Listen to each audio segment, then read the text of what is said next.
안녕하세요. 이혜진입니다.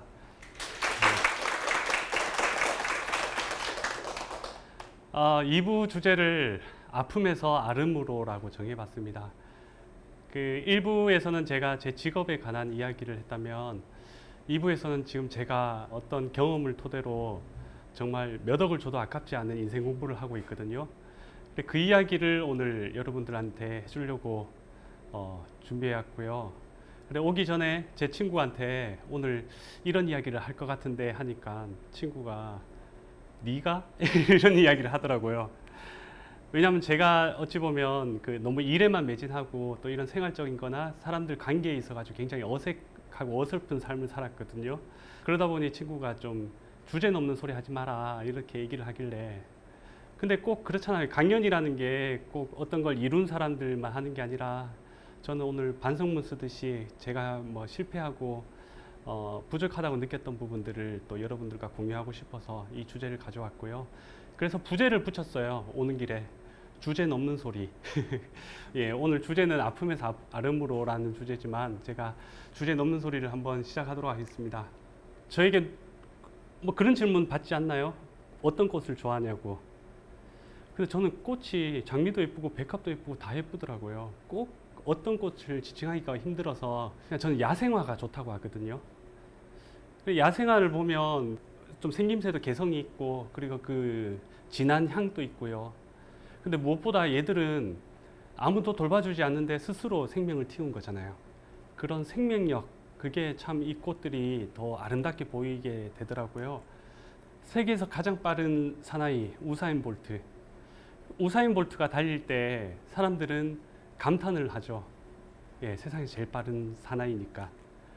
근데 의족에 의지한 채 뛰고 있는 사람을 보면 우리는 존경을 보내게 됩니다. 어찌 보면 이제 회복된 아픔은 저는 아름다울 수 있다고 생각이 들고요. 그래서 한 사람을, 여러분들이 다 아실 만한 사람을 소개하도록 하겠습니다. 베토벤입니다. 아시겠지만 베토벤은 기가 먹었어요. 음악하는 사람들한테 기가 먹었다는 거는 어떤 의미인지 잘 아시겠죠. 화가들이 눈이 멀면 아마 그 고통이 비슷할 거라고 생각이 드는데요. 사람은 하나의 감각이 죽으면 다른 감각이 또 살아난다고 알고 있습니다.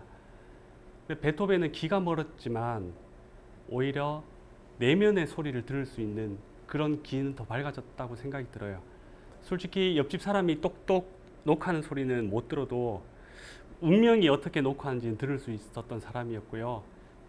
본인의 곡 운명교향곡은 그렇게 탄생했다고 합니다. 제가 베토벤 곡 중에서 가장 좋아하는 곡이 교향곡 9번, 우리 합창교향곡으로 많이 알고 있죠. 그 9번 교향곡을 예전에 공부하면서 느낀 건데요. 오히려 기가 먹었기 때문에 이 곡이 나왔다고 추측되는 증거들이 좀 있어요. 베토벤 이전의 음악들은 어떤 일정한 틀이 있었어요. 처음에 여리게 시작합니다. 음악이. 예를 들어 따라란 따라란 따라단 단 따라단 따라단 따라단 단 하면서 점점 여리게 하다가 클라이막스로 가서 이렇게 피날레를 하면서 끝났는데요. 이 9번 교향곡 같은 경우에 이게 방송용으로 적합할지 모르겠지만 처음부터 조지고 시작하는 거예요. 빠밤 빠밤 빠바밤 이렇게 시작을 하는 거예요. 일단 그것도 굉장히 저는 베토벤 이전의 음악에서는 발견하지 못했던 부분이고요. 그리고 빠밤 빠밤 빠바밤 할 때 악기가 어떤 악기가 연주하냐면요, 팀판이라는 악기가 연주를 해요. 팀판이라는 악기 보셨는지 모르겠지만 오케스트라에서 가장 뒤에 구석에 드라마로 치면 뭐랄까 조연? 예, 그 정도 역할도 안 되는 것 같아요. 다른 악기들이 이제 자기들 흥분하고 이제 막 클라이막스로 갈 때 같이 복돋아 주는 정도의 악기였거든요. 근데 이 악기를 처음에 주인공으로 쓴 거예요. 그거 말고도요, 교향곡에서 사람 목소리가 들어가는 거는 흔치 않은 거였거든요. 근데 그 사람 합창단이 거기 사악장에 보면 등장을 하고요. 그리고 좀 더 존경스러웠던 거는 합창단이 부르는 멜로디가 미미파솔솔파미레 도도레미미렐레 이건데요. 제가 방금 손가락 5개로 이렇게 피아노 치듯이 연주했잖아요. 이 5손가락으로 연주가 가능한 음악이에요. 그러니까 학교 종이 땡땡땡보다 난이도가 더 쉬운 음악이에요. 근데 그 난이도 쉬운 음악에 환희라는 감정이 그렇게 잘 녹여낼 수가 저는 없다고 생각이 들거든요. 이건 어쩌면 기가 먹고 난 다음에 작곡한 그 곡이기 때문에 내면의 소리를 더 잘 들을 수 있지 않았을까, 그런 생각을 하면서 이 베토벤이라는 작곡가를 소개해주고 싶었고요. 저희가 어떤 일을 함에 있어가지고 뭐랄까 이 깊이 뭐 농도에 따라서 체험과 경험이 좀 구별되잖아요. 제 후배 중에 항상 조금 뭐랄까 뭘 해도 놀림당하는 친구가 있어요. 그 친구가 저한테 찾아와서 오빠 사람들이 나를 너무 무시하는 것 같아. 그래서 내가 좀 강해져야겠어 하면서 그래서 뭘 할 건데 했더니 그 해병대 캠프 2박 3일 동안 참여할 거라는 거예요. 군대를 갔다 오는 거는 저는 하나의 경험이라고 생각을 합니다. 그리고 그 친구가 해병대 캠프를 갔다 왔는데 변한 게 하나도 없었어요. 체험을 했기 때문에. 그러니까 여행을 가더라도요, 동남아 패키지 2박 3일 여행 갔다 온 것을 저는 경험이라 하기에는 조금 부족하다. 적어도 산티아고 순례길에서 한 2달 정도 걸으면서 많은 생각을 하고 와야 그게 경험이 되지 않을까, 이런 생각을 했고요. 혹시 이 말을 아세요? 선험이라는 말이 있어요. 보통 예술가들한테 좀 많이 이런 기질이 있다고 하더라고요. 선험이라는 거는 미리 경험한다는 뜻이에요. 그러니까 안 해보고도 알 것 같은 느낌. 예전에 옥주현 씨가 다이어트를 하면서 그런 마음으로 다이어트를 했대요. 그 음식을 두고 내가 아는 그 맛이야. 그래서 안 먹어도 된다는 말이죠, 자기는. 근데 옥주현 씨가 아마 놓치고 있었던 것들은 분명히 있을 거예요. 그 맛있는 음식을 좋아하는 사람과 먹으면서 그런 느끼는 달달한 감정, 그런 것들은 포기할 수밖에 없잖아요. 고백하고 싶고 반성하고 싶은 게 저는 너무 선험적인 자세로 살았어요. 그래서 안 해본 것이, 전 20대시죠. 저는 20대에 연애를 안 했어요. 왠지 안 해도 알 것 같았거든요. 그냥 영화 보고 밥 먹고 차 마시고, 그 다음날에는 뭐 차 마시고 영화 보고 밥 먹고. 그래, 그런 것들을 제가 워낙 20대에 가난한 삶을 살았기 때문에 첫 월급 타면 연애를 하자. 참 바보처럼 그 원칙을 정하고, 그래 첫 월급 타고 연애를 시작했었고요. 예. 그리고 또 안 해봤던 게 여행을 안 갔었어요. 뭐 삶이 여행이지 뭐 이런 생각이 들고, 또 프랑스 파리에 가면 뭐 에펠탑, 송전탑처럼 생긴 에펠탑이 있을 거고, 뭐 예를 들어 이집트 피라미드 가면 뭐 또 그 어디서 봤던 그런 모양들이 있을 것 같다는 생각이 들어가지고 여행을 안 갔어요. 안 가봐도 알 것 같았거든요. 영화 한 편 소개할게요. 굿윌 헌팅이라는 영화인데요. 보신 분들도 계시겠지만 안 보셨다면 한번 보시는 걸 추천드리겠습니다. 안 보신 분들을 위해서 줄거리를 좀 요약하자면, 저도 그 기억을 더듬어서 하는 거라 좀 틀린 내용도 있을 거예요. 맷 데이먼이 주인공으로 나옵니다. 맷 데이먼은요, 천재로 나와요. 천재지만 집이 가난해서 하버드 대학교의 청소부로 일을 하고 있어요. 그 하버드 대학교는 수재들만 모이잖아요. 거기 교수님이 항상 칠판에 어려운 문제를 내고 그거를 푸는 학생들을 찾고 있었거든요. 근데 얘가 청소를 하다가 그걸 그냥 쉽게 푼 거예요. 아무도 못 푼 문제를. 그래서 그 교수가 얘를 수소문해서 얘를 이제 키워봐야겠다는 생각으로 뭐 많은 멘토들을 붙여줬어요. 근데 얘가 상처가 많고 까칠하다 보니까 그런 멘토들한테 오히려 자기의 똑똑함을 가시하고 상처를 주고, 다들 감당이 불감당이 나잖아요. 그래서 다 감당하지 못해서 떠나게 됐는데, 그러다가 끝에 소개해준 사람이 이 로빈 윌리엄스 배우, 제가 캐릭터 이름은 기억을 못하고 있는데 이분을 소개해줬어요. 이분도 같이 멘토링을 하다가 맷 데이먼이 자꾸 아픈 부분 있잖아요. 사별한 아내 이야기를 한다든지, 뭐 이 사람의 과거를 뭐 비꼰다든지, 그래서 상처를 받고 또 떠났어요. 떠났다가 이제 맷 데이먼이 호숫가에 있을 때 다시 와서 하는 말들이 있거든요.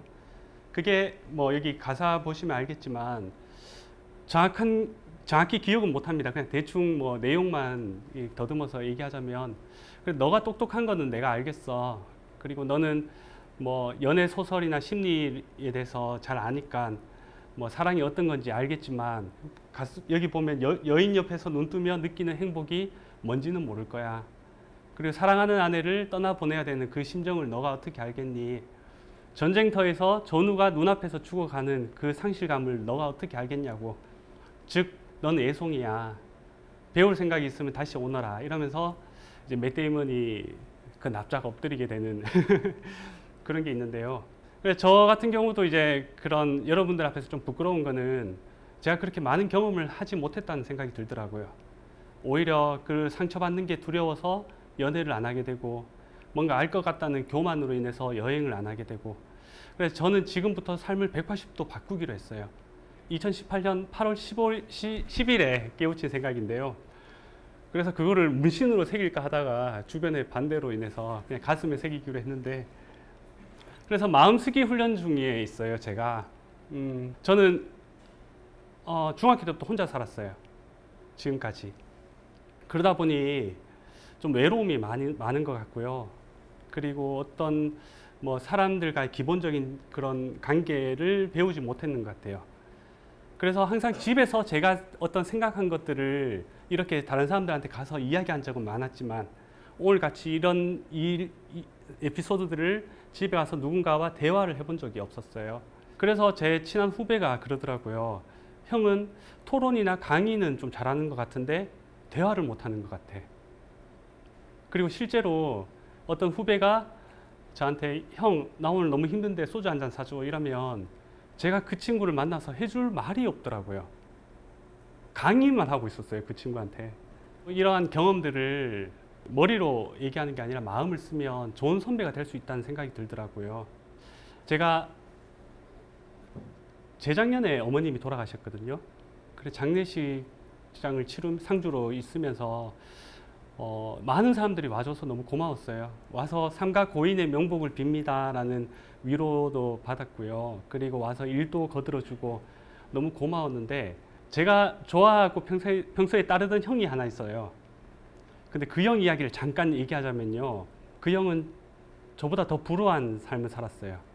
그러니까 중학교 때부터 학교에 가기 전에 우유 배달을 하고, 그 친누나가 당시에 고등학생이었거든요. 누나와 같이 아침에 배달을 하고 이제 만나서 교복 갈아입고 학교를 가는 그런 생활을 하는 중에, 만나기로 할 때 하필 누나가 그때 교통사고를 당해서 눈앞에서 죽게 되었어요. 그런 상처를 갖고, 형은 또 태권도 선수였거든요. 고등학교 때 태권도를 하다가 부상을 당해서 이제 선수 생활이 끝난 거예요. 그래도 다행인 게 대학교에 체육 특기자로 들어가서 체육 교육학과에 입학해서 이제 체육 선생님이 되어야겠다. 근데 공부를 많이 못했잖아요. 그래서 그런지 좀 한 8년 넘게 임용고시에 떨어졌어요. 그래서 낙담하고 있는 가운데 형님이 이제 도서관에 가면서 학교 게시판에 벽보를 하나 보게 됐어요. 뮤지컬 배우를 구합니다. 그러니까 아무나 신청할 수 있다고. 그러니까 형이 좀 잘생겼거든요. 잘생기고 노래도 잘해요. 그래서 무심결에 지원을 하게 됐고, 꽤 큰 비중을 맡은 거예요. 이제 공연 날이 다가오고 제 미션이 생겼어요. 예진아, 집에 가서 어머님 좀 모시고 와. 그래, 집에 가봤거든요. 좀 집에 들어가는 느낌이 어떤 느낌이었냐면 할렘가를 지나가는 느낌이었어요. 막 노숙자들 이런 분들이 저한테 고래고래 소리 지르고. 근데 집에 갔더니 정말 작은 방이었지만 정말 깔끔하고, 거기에 굉장히 인자하게 생긴 할머니 한 분이 그 옛날 손거울 있잖아요. 그걸 보면서 빛을 빚고 한복을 곱게 차려입고 저를 기다리고 계신 거예요.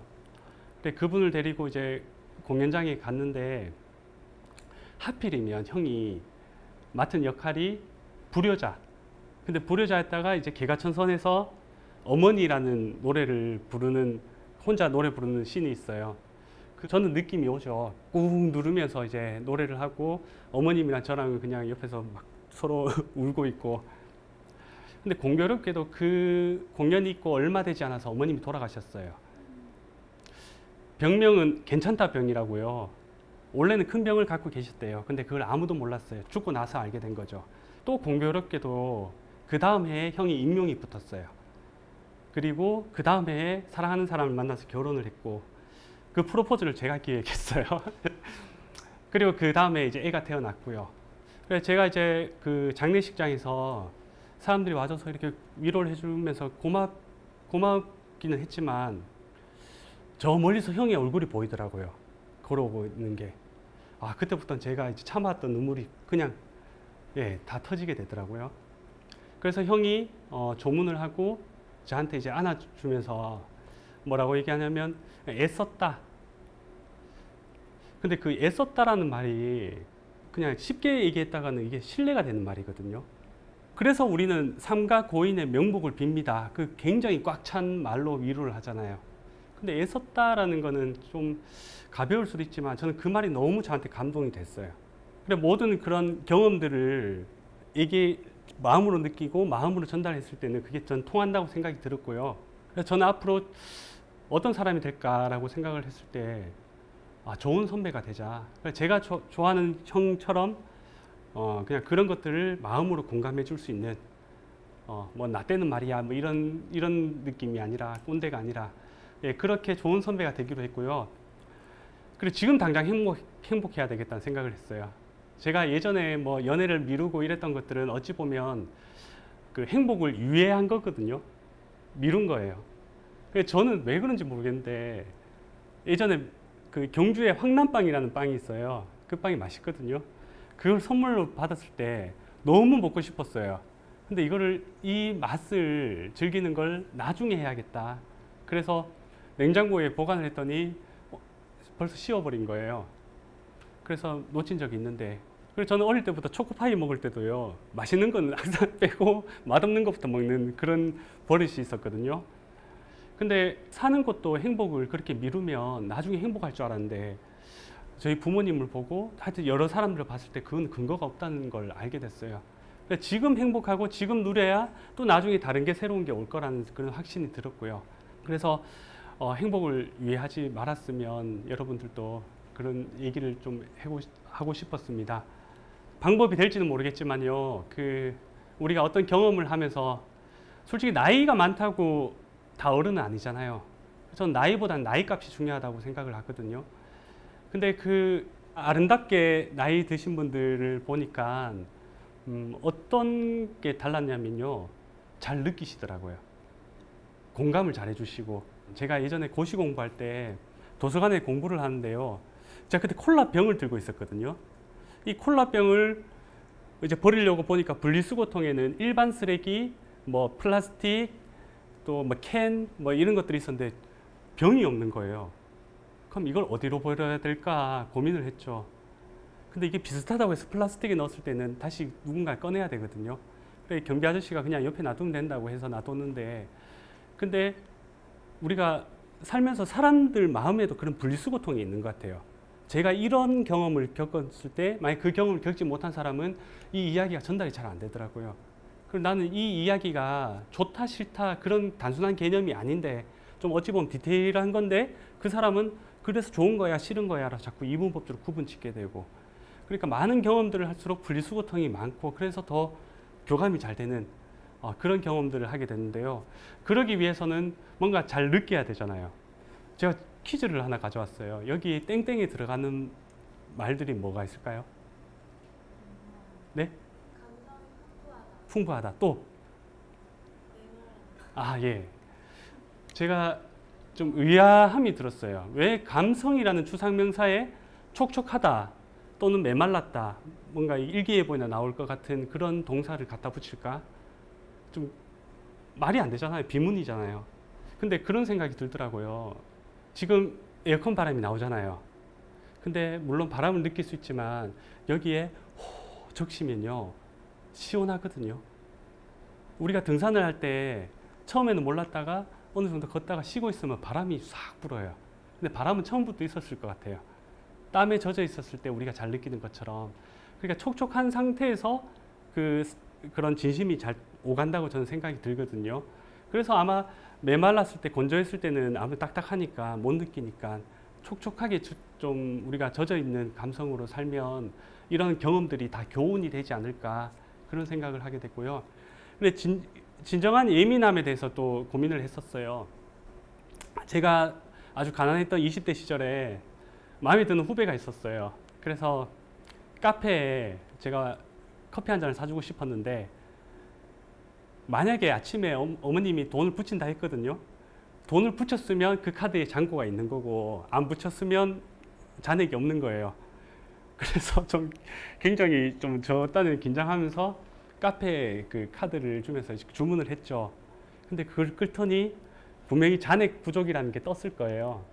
근데 그 사람이 순간 다시 한번 끓는 거예요, 계속. 그러면서 저한테 하는 말이, 손님, 다른 카드 없으세요? 이 카드에 지금 뭐 카드가 문제 있어서 카드사 들고 가보셔야 될 것 같아요 라고 말하는 거예요. 전달이 되죠, 저는. 아, 정말 이분 예민하시구나. 그래서 마침 이제 옆에 있던 후배가 이거는 제가 살게요 해서 그 위기를 모면했었는데, 저는 정말 진정한 예민한 사람은 이런 섬세한 배려가 들어가 있어야 된다고 생각을 합니다.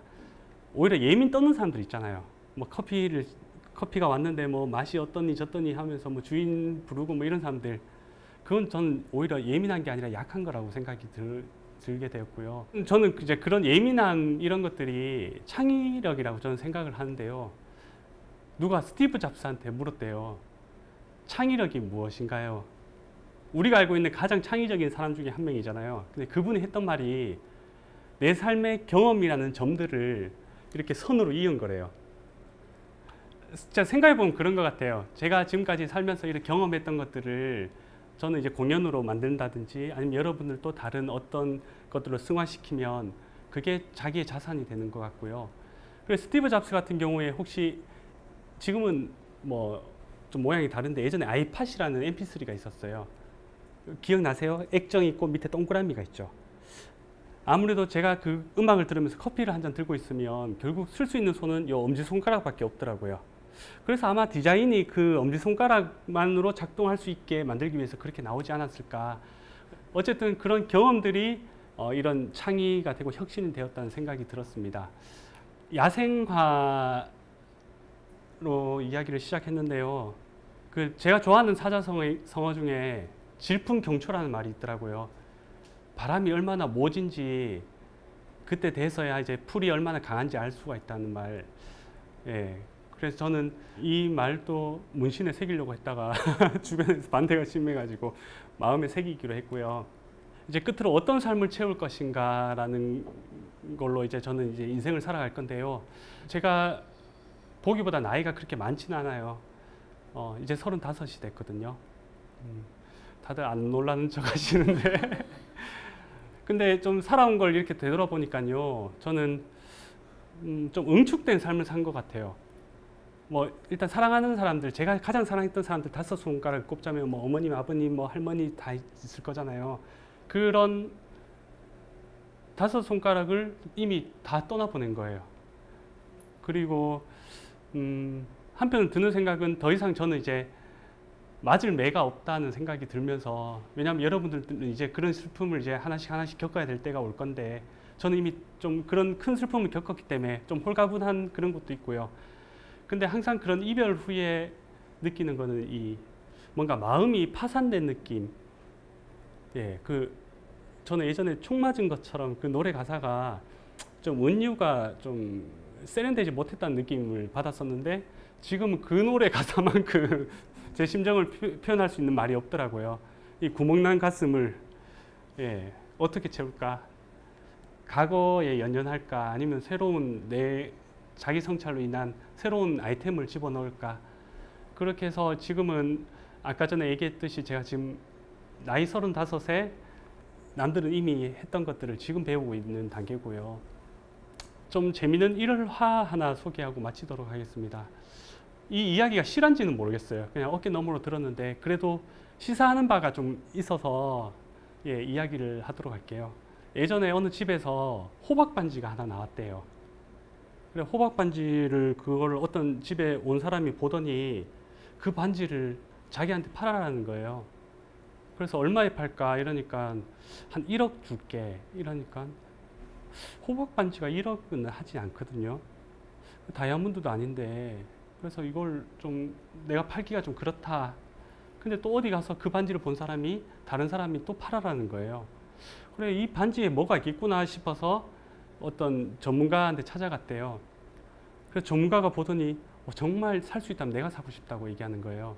왜 그렇습니까? 라고 얘기를 했더니 그 전문가가 그 돋보기를 보여주면서 여기 와서 봐라고 거기에 글자가 새겨져 있었거든요. I love you from 나폴레옹. 그러니까 그 호박 반지가 중요한 게 아니라 거기에 뭐가 새겨져 있는지가 중요한 거잖아요. 그러니까 저도 이제 이 구멍난 가슴에 뭐로 새길지는 모르겠지만 앞으로 좀 나중에 제가 좀 가치 있는 인간이 될 수 있도록 늘 고민하면서 세우도록 할 생각입니다. 참 긴 시간 경청해 주셔서 너무 감사하고요.